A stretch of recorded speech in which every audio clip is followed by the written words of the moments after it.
தென்னாடுடைய சிவனே போற்றி, எந்நாட்டவர்க்கும் இறைவா போற்றி. ஏகம்பத்துரையந்தாய் போற்றி, பாகம் பெண்ணொரு ஆனாய் போற்றி.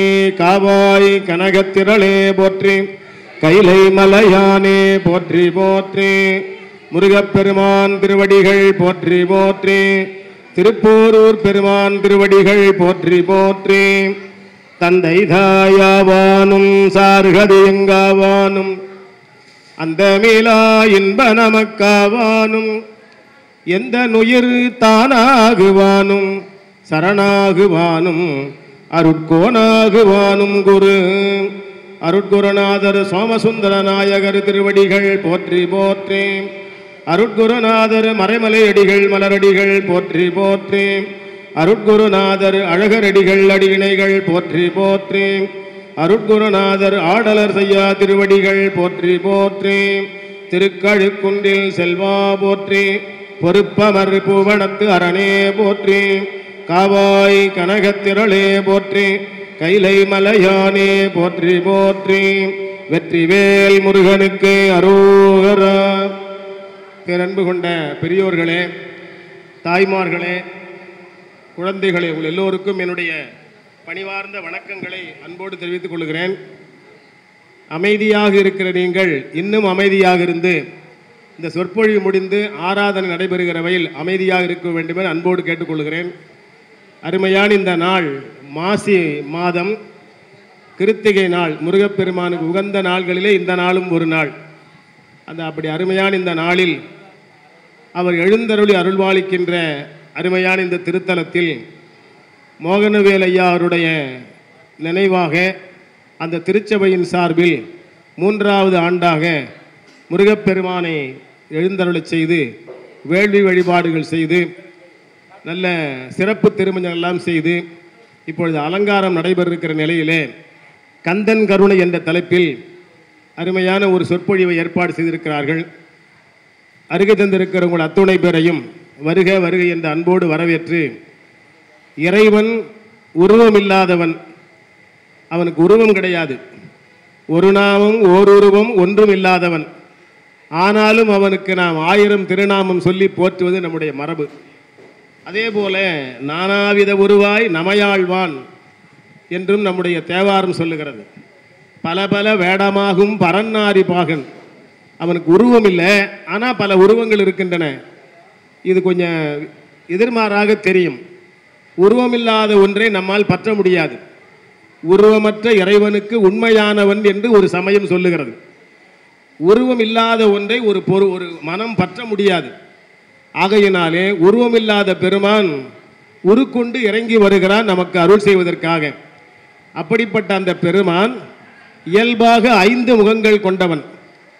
ஈசானம், தத்புருடம், அகோரம், வாமதேவம் என்று சத்யோஜாதம் என்று 5 முகங்கள் அவனுக்கு. இன்னொரு முகம் கீழ்நோக்கி இருக்கிற முகம். இந்த பக்கம் ஒரு முகம் இருக்கிறது, கீழ்நோக்கிய முகம், அதுக்கு அதோ முகம் என்று பெயர். சுருட்டப்பள்ளியில் பெருமான் படுத்து கொண்டிருக்கிறார். அதை பார்த்து அவர் விஷம் கொடுத்தார்கள். நஞ்சை வாங்கி கண்டத்தில் அடக்கினார், மயங்கி போனார் என்று சொல்வார்கள். நஞ்சை கொடுத்து மயங்கி போனால் அது ஆன்மா, அது மயக்க நிலையில் இல்லை. அவர் பெருமான் அதோமுக தரிசனத்தை காட்டிக் கொண்டிருக்கிறார். அதோமுகம் கீழ்நோக்கி இருக்கிற முகம், அதோமுக தரிசனத்தை காட்டிக் கொண்டிருக்கிறார் என்று திருமந்திரம் சொல்லுகிறது. இதை தெரியாதவர்கள் தான் அவர் பெருமான் மயங்கிவிட்டார், அம்மையார் தாங்கி பிடித்து கொண்டார் என்று சொல்வார்கள். அது தவறு, அப்படி சொல்லக்கூடாது. அப்படி இயல்பாக இருக்கிற 5 முகங்களோடு அதோமுகமும் சேர்ந்த போது 6 முகங்களாகி 6 தீப்பொறிகள் வந்தன. அது பலவேறு இடங்களுக்கு சென்று சரவண பொய்களை சேர்ந்து அறுமுகப் பெருமானாக பெருமான் தோன்றினார், முருகப்பெருமான் தோன்றினார். 5 முகத்தோடு அதோமுகமும் தோன்றி திருமுகங்கள் 6ஆகி செந்தழற்கனாரும் ஒருமுகமாய் தீப்பொறி 6 உய்ப்ப. அது எங்கெங்கெல்லாம் போச்சுன்னு கந்தர் கலிவெண்பா சொல்லுகிறது. கடைசியாக அது சரவண பொய்கையில் 6 இடங்களிலே சேர்ந்து அமர்ந்தது. 6ம் சேர்ந்து 6 முகப்பெருமானாக ஆகினார். இறைவன் ஐமுகச் சிவன், முருகப்பெருமான் அறுமுகச் சிவன் என்று பாம்பன் சுவாமிகள் சொல்வார்கள். எப்படி இறைவனுக்கு உருவம் இல்லையோ அதுபோல முருகப்பெருமானுக்கும் உருவம் இல்லை. நமக்கு அருள் செய்வதற்காக வந்தார். அப்படி வந்த பெருமானுக்கு பலவேறு உருவங்கள், அருள் செய்த உருவங்கள். அதில் நிறைய உருவங்கள் இருக்கின்றன. பெருமானுக்கு மாகேஸ்வர மூர்த்தங்கள் என்று 25 உருவங்கள், 64 உருவங்கள் என்று தனியாக ஒன்று இருக்கிறது. அட்டாட்ட விக்கிரக லீலை என்று அருமையான ஒரு நூலை பாம்பன் சுவாமி அருளி இருக்கிறார். அதில் இந்த 64 உருவங்களை பற்றியும் பேசுவார். அப்படி முருகப்பெருமானுக்கும் பல உருவங்கள் உண்டு. அதில் முக்கியமாக 16 உருவங்களை சிறப்பாக எடுத்து சொல்வார்கள்.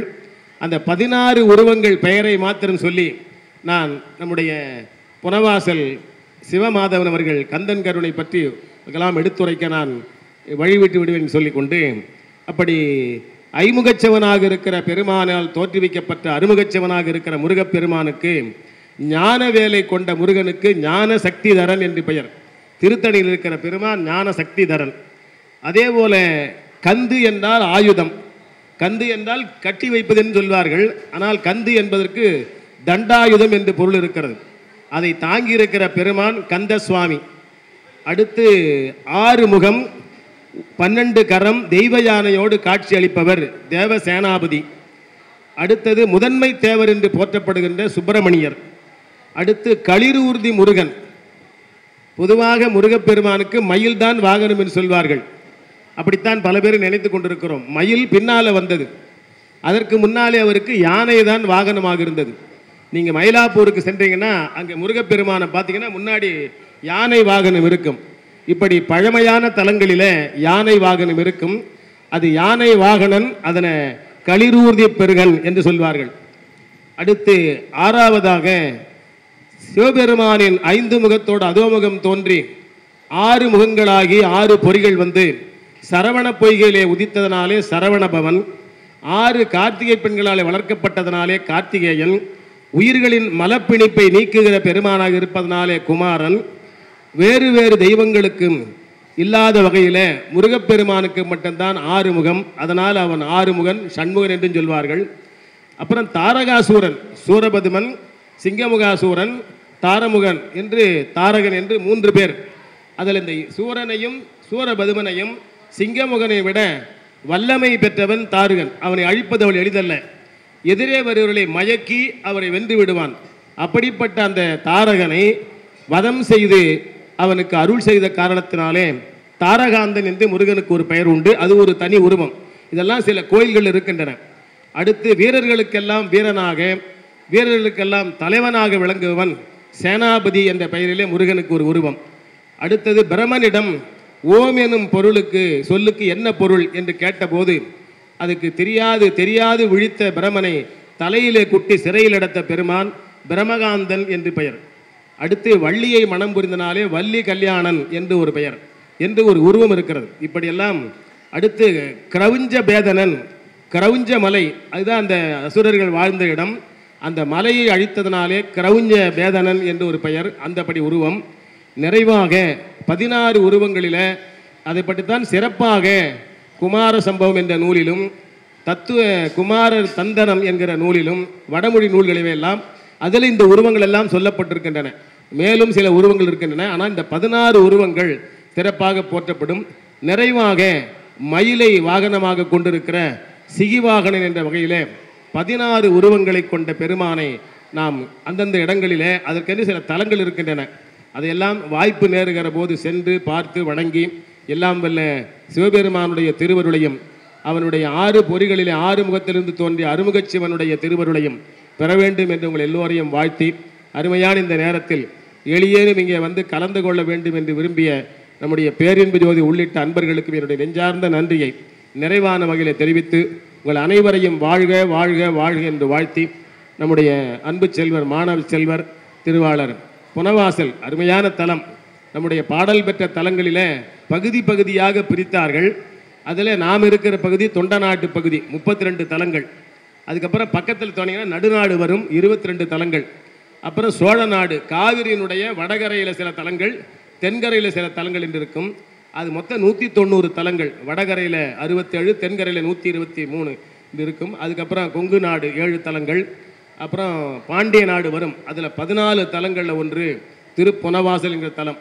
அப்படிப்பட்ட அருமையான இந்த தலத்தில் பிறந்து சென்னையிலே வந்து பல்வேறு தொண்டுகளை சமயத்துக்கும் தமிழுக்கும் செய்து வருகிற அந்த மாணவ செல்வி என்னிடத்தில் தீக்கை பெற்று நாளும் பூசை செய்து வருகின்ற புனவாசல் சிவ மாதவன் அவர்கள் இப்பொழுது இங்கே கந்தன் கருணை என்ற தலைப்பிலே உரையாற்றிருக்கிறார். அனைவரும் இதே போல அமைதியாக இருந்து கேட்டு சிறப்பிக்க வேண்டும் என்று அனைவரையும் வாழ்த்தி இதை உரையாற்றிருக்கிற சிவமாதவர்களை வாழ்த்தி என்னுடைய உரையை நிறைவு செய்கிறேன். திருச்சிற்றம்பலம். தென்னாடுடைய சிவனே போற்றி, இறைவா போற்றி. கூறும் நாவே முதலாக கூறும் கரணம் எல்லாம் நீ